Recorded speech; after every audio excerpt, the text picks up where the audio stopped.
Praise the Lord. प्रभु के नाम की स्तुति हो। आज हम पढ़ेंगे यिर्मयाह 33वां अध्याय। जिस समय यिर्मयाह पहरे के आंगन में बंद था, उस समय यहोवा का वचन दूसरी बार उसके पास पहुंचा। यहोवा जो पृथ्वी का रचने वाला है, जो उसको स्थिर करता है, उसका नाम यहोवा है। वह यह कहता है, मुझसे प्रार्थना कर और मैं तेरी सुनकर तुझे बड़ी-बड़ी और कठिन बातें बताऊंगा जिन्हें तू अभी नहीं समझता। क्योंकि इज़राइल का परमेश्वर यहोवा इस नगर के घरों और यहूदा के राजाओं के भवनों के विषय में जो इसलिए गिराए जाते हैं कि दमदमों और तलवार के साथ सुभीते से लड़ सके, यूं कहता है, कसदियों से युद्ध करने को वे लोग आते तो हैं, परंतु मैं क्रोध और जलजलाहट में आकर उनको मरवाऊंगा और उनकी लौथें उसी स्थान में भर दूंगा, क्योंकि उनकी दुष्टता के कारण मैंने इस नगर से मुख फेर लिया है। देख, मैं इस नगर का इलाज करके इसके निवासियों को चंगा करूंगा और उन पर पूरी शांति और सच्चाई प्रकट करूंगा। मैं यहूदा और इज़राइल के बंधुओं को लौटा ले आऊंगा और उन्हें पहले से भी की नाई बसाऊंगा। मैं उनको उनके सारे अधर्म और पाप के काम से शुद्ध करूंगा जो उन्होंने मेरे विरुद्ध किए हैं, और उन्होंने जितने अधर्म और अपराध के काम मेरे विरुद्ध किए हैं, उन सब को मैं क्षमा करूंगा, क्योंकि वे वह सब भलाई के काम सुनेंगे जो मैं उनके लिए करूंगा, और वे सब कल्याण और शांति की चर्चा सुनकर जो मैं उनसे करूंगा डरेंगे और थरथराएंगे। वे पृथ्वी की उन जातियों की दृष्टि में मेरे लिए हर्षाने वाले और स्तुति और शोभा का कारण हो जाएंगे। यहोवा यूं कहता है, यह स्थान जिसके विषय तुम लोग कहते हो कि यह तो उजाड़ हो गया है, इसमें न तो मनुष्य रह सकता है और न पशु, अर्थात यहूदा देश के नगर और यरूशलेम की सड़कें जो ऐसी सुनसान पड़ी है कि उनमें न तो कोई मनुष्य रहता है और न कोई पशु। इन्हीं में हर्ष और आनंद का शब्द, दूल्हे दुल्हन का शब्द और इस बात के कहने वालों का शब्द फिर सुनाई पड़ेगा। हे सेनाओं के यहोवा का धन्यवाद करो, क्योंकि यहोवा भला है और उसकी करुणा सदा की है।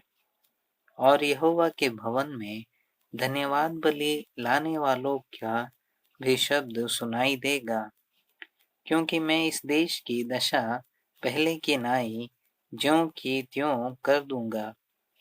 यहोवा का यही वचन है।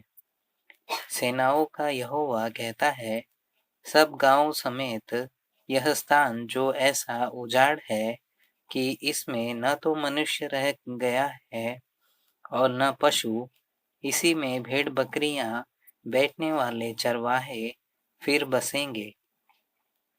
पहाड़ी देश में और नीचे के देश में, दक्षिण देश के नगरों में, बिन्यामीन देश में और यरूशलेम के आसपास निदान यहूदा देश के सब नगरों में भेड़ बकरियां फिर गिन गिन कर चराई जाएगी। यहोवा का यही वचन है।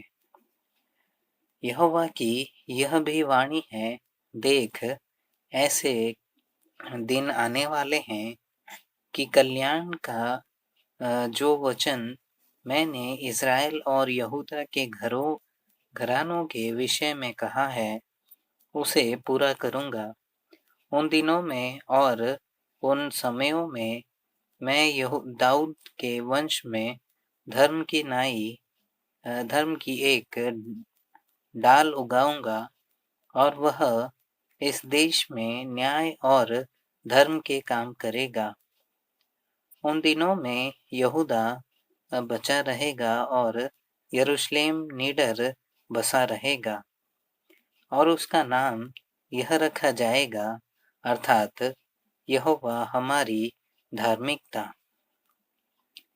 यहोवा यूं कहता है, दाऊद के कुल में इज़राइल के घराने की गद्दी पर विराजने वाले सदैव बने रहेंगे और लेवीय याजकों के कुलों में प्रतिदिन मेरे लिए होम बलि चढ़ाने वाले और अन्न बलि जलाने वाले और मेल बलि चढ़ाने वाले सदैव बने रहेंगे। फिर यहोवा का यह वचन यिर्मयाह के पास पहुंचा।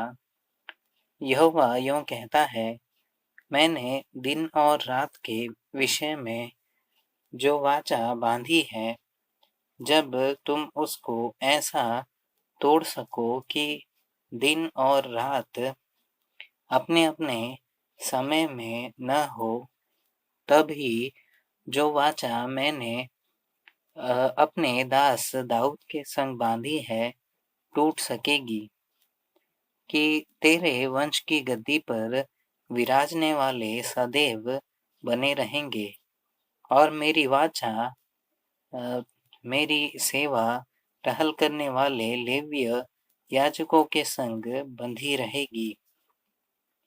जैसा प्रकाश की सेना की गिनती और समुद्र के बालू के किनकों का परिमाण नहीं हो सकता, उसी प्रकार मैं अपने दास दाऊद के वंश और अपने सेवक लेवियों को बढ़ाकर अनगिनत कर दूंगा। यहोवा का यह वचन यिर्मयाह के पास पहुंचा, क्या तूने नहीं देखा कि ये लोग क्या कहते हैं कि जो दो कुल यहोवा ने चुन लिए थे, उन दोनों से उसने अब हाथ उठाया है, यह कहकर कि ये मेरी प्रजा को तुच्छ जानते हैं और कि यह जाति उनकी दृष्टि में गिर गई है।